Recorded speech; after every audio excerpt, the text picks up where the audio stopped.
Welcome to Kuchu Television. Kuchu TV is a media project of the Kuchu Diaspora Alliance, USA, your African LGBT news source. My name, the host today for the program, is Victor Mukasa, Executive Director of Kuchu Diaspora Alliance, USA. And I am with my colleague here, Robert, who works very closely with me. Robert, do you mind introducing yourself, please? No, I think I can introduce myself. Okay. Say thank you for inviting me on this television. I'm called Kaime Robert. I'm the Security and Migration Officer and Interim Finance Officer for KDA America. Thank you. Thank you for co-hosting this program with me. And Robert is actually the one who has been working mainly on our immigration area of work. And last week, just to give you a brief recap, we started on our LGBT refugee series and concentrated on the situation, the plight of LGBT refugees in Kakuma camp in in Kenya. Today, we would like now to look at the situation of LGBT refugees from Uganda who are now currently based in Nairobi. However, we need to get back. We feel that we need to go back a little bit. Why do we have refugees in Kenya, LGBT refugees in Kenya? High numbers.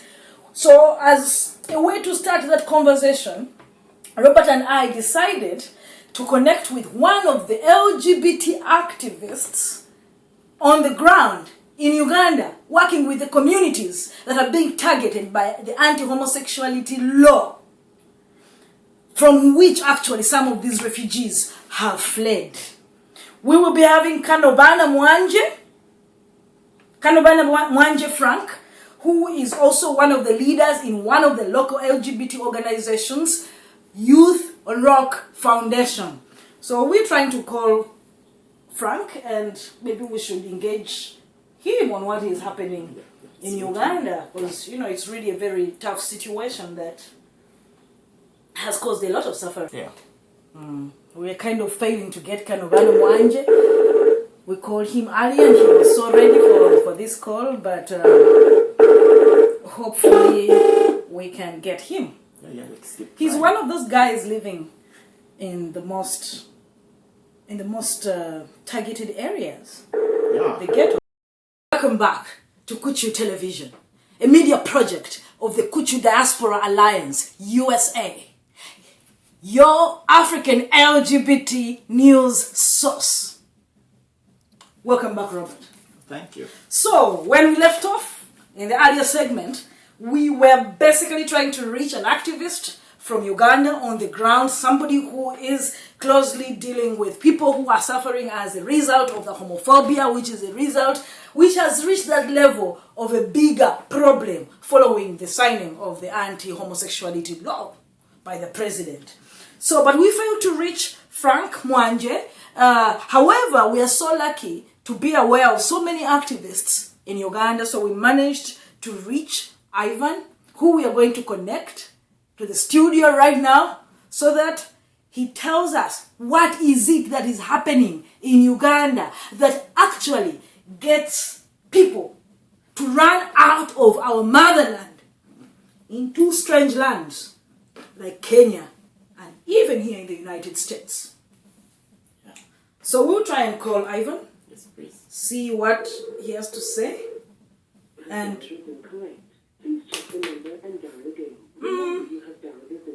that's our network in Uganda. It says the number is incorrect, but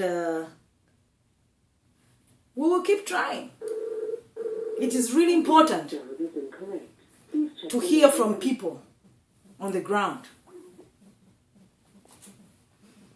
It gets kind of frustrating, but hopefully we get through this time. I think we are going through. I think so. We are getting through. Yeah, sorry about that, our viewers. Our technology is still developing. So, hey, Ivan. Ivan?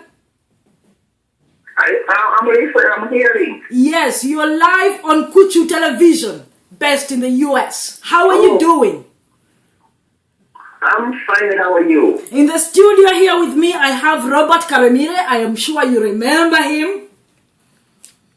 Yeah. And basically why we invited you to the show today is for us to get an idea from you who is on the ground what is happening in Uganda that is getting people, LGBT people, to run away from our home to strange lands like Kenya and also here in the US. Okay. It is you're live on air. We hear you. Please just let us know what's happening. What are the challenges? What is happening after the passing of the anti-homosexuality law? Okay, now, since the passing of the anti-homosexuality law, Yes. we have many people, many LGBT people have received a lot of problems. Most of them have been evicted from their homes. Others they have been disowned by their families. Others they have lost their jobs because of their sexual orientation and identity. Mothers they have been physically and verbally abused. And most of them, they have decided to run out from their country, Uganda, seeking refugee to Kenya. Some organization. Yeah. I was saying that most of the LGBT persons they have found out of the country, seeking refugee in the neighboring countries like Kenya. And so far, I have heard that about 37 to 38 persons are in Kakuma, refugee camp in Turkana. Yes. And the others are just scarcity. They are scarce in the areas of Kenya, like Nairobi, in friends, just in the friends. So we don't know the real names of those who are in camp in Kakuma and those who are coming up with the friends in Nairobi, in other areas of Kenya. But when you come back here in Uganda, Yes.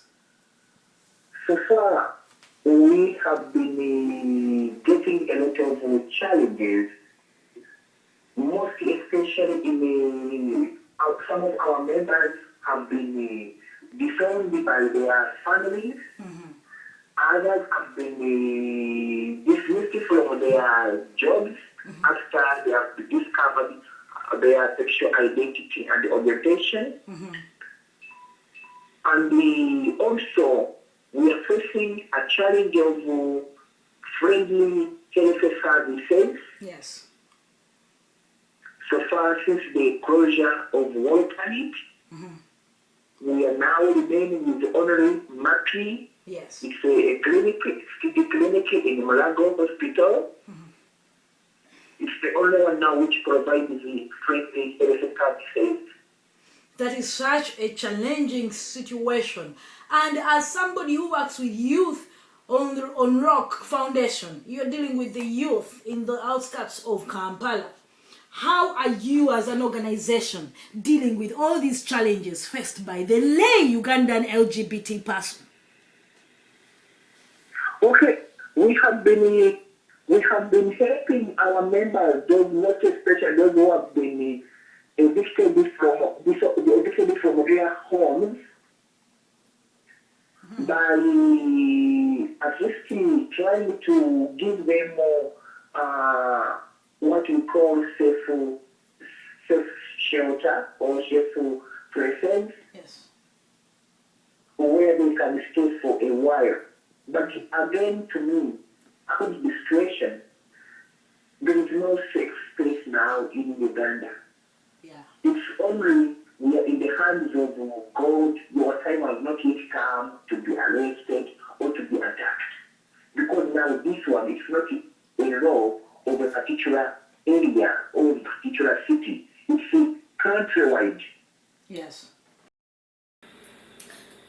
Okay, Ivan, in just about 2 minutes, do you have a special message that you would like to leave with the world?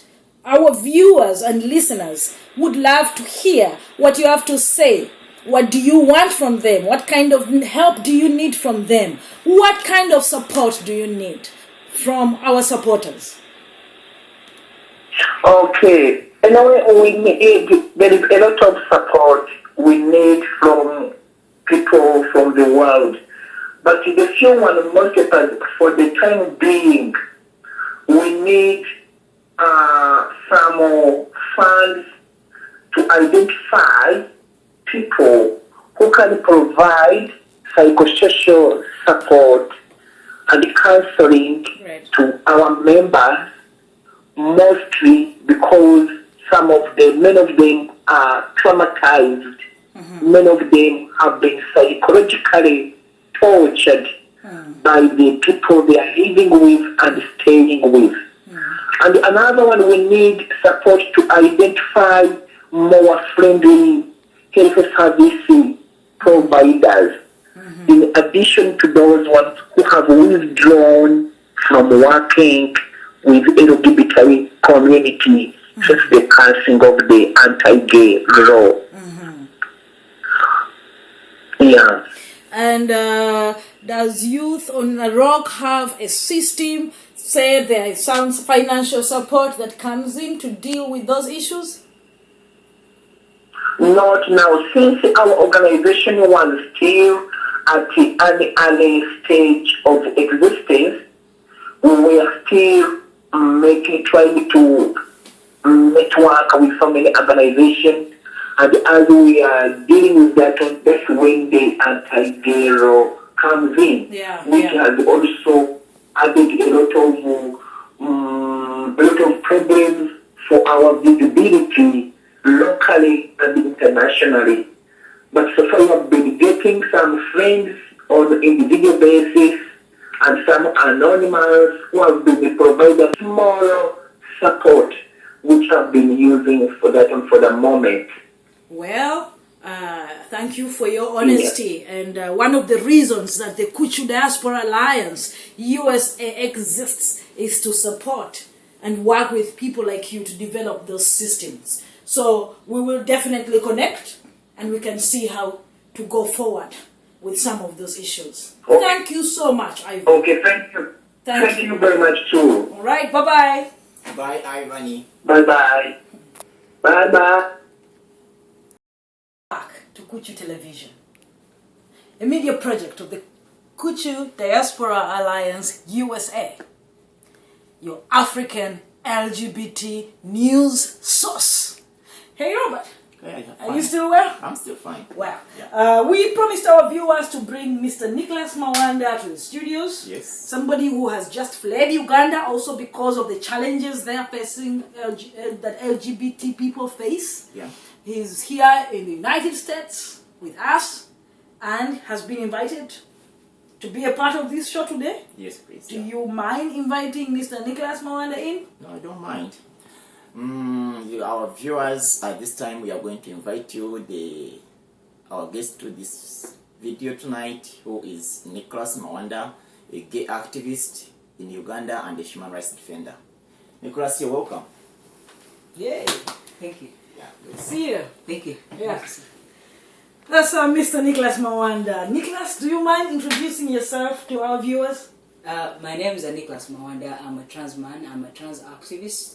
Wow. Human rights defender. I'm a leader of the community. I'm a leader in a position at the Trans Support Initiative Uganda, where I've worked. In fact, we co-founded this organization with my colleague, Victor Mukasa, who is here with me, and I've been there since the time of birth, and I'm still.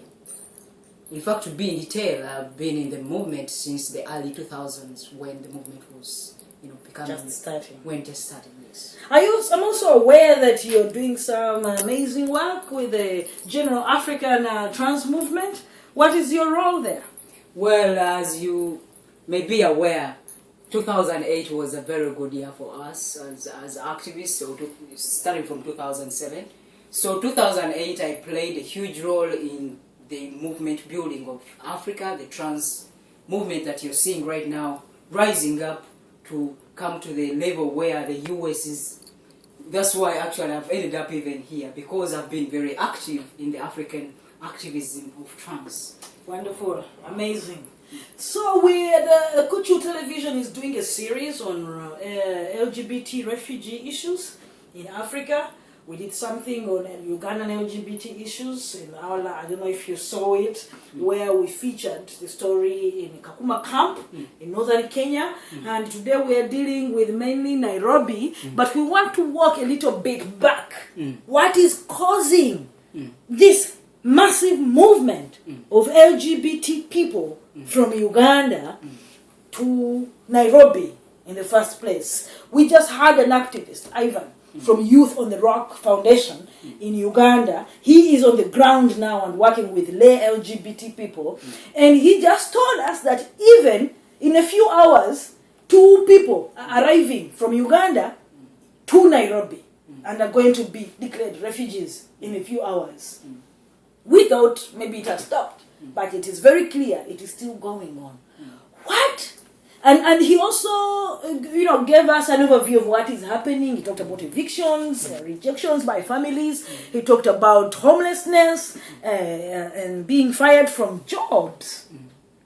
But as a person who has just left the country, our motherland, what is happening there?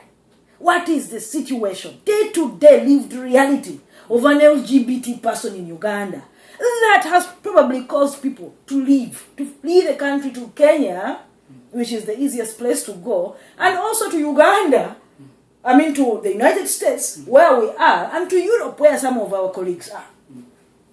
It's yours, Mr. Mawan. Thank you very much. I think that people fleeing to Kenya, actually I think we have most of the LGBTIs in Kenya is quite a huge number, Ugandan LGBTIs. However, we even have more other people going to different countries. We have people who have gone to Rwanda. We have people who have gone to South Africa. They are seeking asylum because of the law. We have people, I've gotten reports, so some 2 guys are in Namibia in a refugee camp. We have people who have fled to Sweden. And to tell you the truth, I've actually helped, through my organization, I've helped about more than 10 people to go to Kenya. However, the reason why they are going there is the reason is the main issue for me, why they are leaving. The law itself being passed by, signed into law by our president, without considering the impact, what it would bring, the impact it would bring out, was such an issue.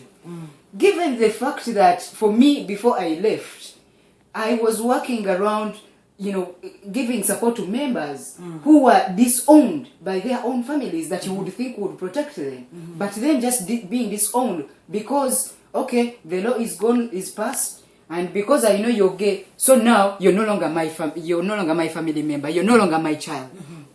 I worked around about 3 cases of trans women who were beaten thorough by their own families and disowned. I worked on a case where a mother of a trans woman was beaten to a sick bed, and the trans woman was disowned and had nowhere to go, and I had to help. Even while I am here, just minutes ago, because I've kept in touch with activists on the ground, and even some of my members have been talking to them, and they have told me, 2 of them, they have survived being burnt in their homes. Waking up, one woke up with their partner, they were in the house, and while they woke up, they could not open the door. They had been locked from inside.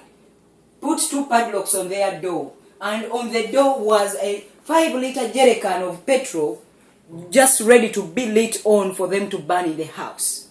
Thank God the landlord came.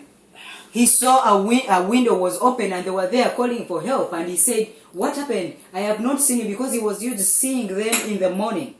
At around 6 they would go to try and work, and it was like, "Today you're not working," and they were like, "No, we woke up long ago but we can't get out." And he realized there was a jelly can. Just a few minutes ago, I was talking to another activist who has been physically attacked because he's been housing 5 LGBTIs in his home. When were they attacked? This is just weeks ago. And this one I've just been talking about 3 minutes ago. Someone telling me that they've also just survived that kind of incident. Like today? Yes, 3-liter jerrycan on the door.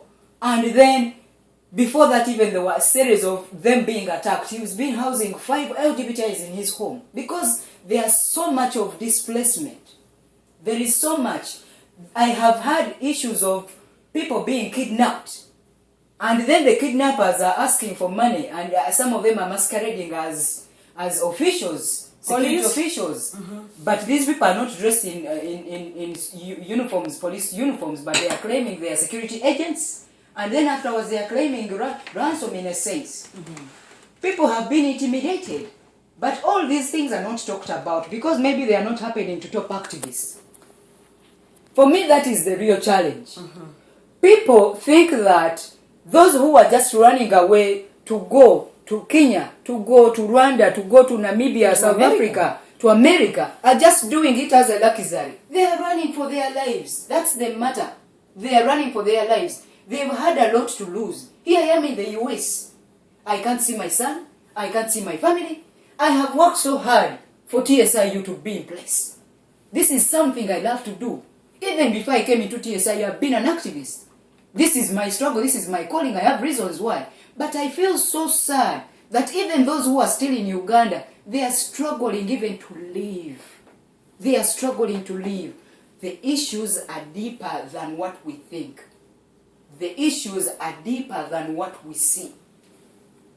Tell me something, Nicholas. Have there been any murders, any deaths?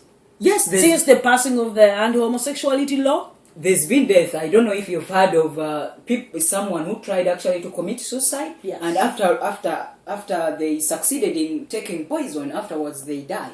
There's also been beatings of people and they die afterwards. I heard of a case in Kabalagala or of a trans person who was summoned somewhere, and then after that they beat them up terribly and they were rushed to hospital and they died from there. Yes. And you know, the thing is also, given the fact that our organizations are based in Kampala, many cases are happening within villages. And now that there is a law, there is quite a big limitation for operations. Many organizations right now are not operating to their fullest. They're actually underground. I don't know if you've heard that the case that was in court, the Lokodo case, the famous Lokodo case and Attorney General case, Lokodo or the government won, and that would imply the right to the freedom of expression, the right to association is being tampered with. Even with the huge blow of the anti-homosexuality law, there is still more restriction of even people engaging in human rights and them having the right to be what they want to be or to associate with any group they want to associate with. So those kind of limitations are actually bringing even more blow or barrier for us even to get more information to people who would like to know the clear numbers of statistics or statistics of the cases that are happening. Yes. I get it. Thank you so much, Nicholas. This is very, very helpful information. Just now that, you just left the country, what mechanisms have been put in place by the activist community, by organizations, to ensure the safety of LGBT Ugandans? What has been done so far about the need for psychosocial support? What is happening with that? I think that there are two reasons. Well, the mechanism that I would say, there is a security committee, a national LGBTI security committee that has been combating some of the cases. But this is a committee that is based in Kampala of LGBTI individuals, meaning that even these individuals, if they went deep in the country, they would also be attacked. And like I said, the limitation is that we are based in what? The city Kampala. The other thing is, given the fact, even with the organizations, we have about more than 28 LGBT organizations. But right now you may find that about 6 are in operation, not even fully batch operation. Secondly, even the allies that we had before, some of them have pulled out because of the law. They fear going to prison. So the mechanism is not also very clear, because even when you look at the leading activists, yes, they are trying what they can, but they are responding to so much, given that even themselves are at a higher risk. So right now we are in a very vulnerable position, and with less to counter the threats. So for me, I feel that there is need to have a kind of response, even with allies who are legally existent in Uganda, but are willing to die for the struggle of LGBTIs in Uganda. Are you a member of the Security Committee? Yes, I am a member of the Security Committee. Okay, great. Robert, Yes, please. you've heard what Nicholas is saying. Yes, I've heard. Yeah. But we've also lived in Uganda. Yeah, we've been. And we worked on the very issues. Yes. And what I remember is that you were the chairperson, actually the coordinator of the National Security Committee. Yeah. Has anything changed from what you hear? And how did you deal with these issues? What did you do to help people? And did it work out? Yeah, we really managed to help people in that time when I was the coordinator of the security team. The work was well done, and we helped. I remember by that time I had Nicky Mawanda as one of the security team personnel, because he was our spokesperson. We managed to work. Really, the work was good, and we helped people. When we had people used to come to us, report their cases, we assessed them, and we had the money. We have the donors who used to give us some donating money, and we could help after seeing that you have a problem and you really need intervention. We would go in and intervene for the locations, for social security, social. You're too Americanized now. You're talking about social security. So psychosocial support is what you're talking about? Yes. Okay. So, and we usually also to partner with the Eastern Horn of Africa for the human rights defenders, and sometimes they may remember sometime when we even request them, like, as we do this thing for the human rights defenders, at least we can mix with some other grassroots human LGBT, so that they can also get this chance. Yeah, we requested it and it was allowed. Then people were going in. We used to do it in groups, we do it in personal, and it was working. But then people would be getting problems, people would be taken to the police and would follow them to the police. But remember, by that time the law was not it wasn't yet law, it was just it was still a bill. Yeah. So we would always go challenge it. We are human rights defenders, and like, I'm a human rights defender, I'm here to stand for this person's rights. But now I feel like in Uganda there is a lot of chaos, because like Mr. Nick told us about this couple which was locked in the house, prepared to be burnt with the petrol. I have a feeling like they could not even have a chance to call police, because it's like police will come and light it so fast than even those who are going to do it. That's what I think. So I have a feeling like even if people are there as the security team, they've told us now, I think they have limited time to work on these issues, and the law is also facing them. They cannot do anything because the law is there in the ground. You see, we used to have cases. Remember, your case was the first case in LGBT in Uganda, which we won, and it was a very big case. We had the case which we opened about the government, about the LGBT people to be put in the HIV and AIDS policy. We won it. Yeah, we won some other cases. I think there were like 3 cases. But the Rolling Stone case? Yes. But then you can see there is this absurd story of saying that we lost this case, which was the big case for Kodo, who came and interfered with the workshop we had. I remember it was one of this workshop. I was there. I was still in Uganda. But it's a surprising news to hear that the government won that case, because it was against the human rights issue. So it looks like in Uganda there is no longer rights for human beings. No human rights for anyone. So for us, like, who are fighting for human rights and other human rights body organizations, I think we need to call them, like, they should really give hope and too much efforts to Uganda. So they have their bill, but I think they need to work upon this issue because it is going beyond. Well, the president of Uganda is going to be here in Washington, D.C. in the first week of August. Prepare your submissions. And our viewers, we still have Nicholas Mawanda here and Robert Karemire. We will be coming back to now explore the plight of those refugees that have fled Uganda because of the issues that Nicholas and Robert have raised and have fled into Kenya. We are going to look at their situation, and if we are lucky, we will have some of the refugees online. Thank you very much.